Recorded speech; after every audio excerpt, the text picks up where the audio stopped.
പനിയാണ് പനി. രാവിലത്തെ കാപ്പിയെല്ലാം ഒതുക്കിയിട്ട് ഞാൻ ശിവാനിനെ പഠിപ്പിക്കാനിരിക്കാനാട്ടെ കാണുന്നത്.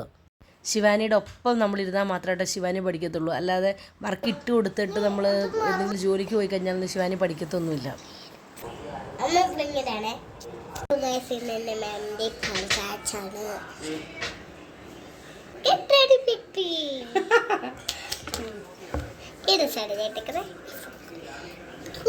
നമ്മുടെ വീടിൻ്റെ അടുത്ത് തന്നെയാണ് ഈ പാലുകാച്ചി വീടും. ഏകദേശം 2-3 കിലോമീറ്റർ അടുത്ത് തന്നെ. അവിടെ വെച്ച് ശിവാനിയുടെ കുറേ ക്ലാസ്മേറ്റ്സിനെയൊക്കെ നമ്മൾ കണ്ടു കേട്ടോ. അങ്ങനെ ശിവാനി ഭയങ്കര ഹാപ്പി ആയിരുന്നു കേട്ടോ. ഉച്ചയ്ക്ക് ബീഫ് ബിരിയാണിയും സദ്യയായിരുന്നു നമ്മൾ ചെന്നപ്പോഴുള്ള ഭക്ഷണം. ഞാൻ സദ്യ കേട്ടോ കഴിച്ചത്. നല്ല അടിപൊളി സദ്യയായിരുന്നേ.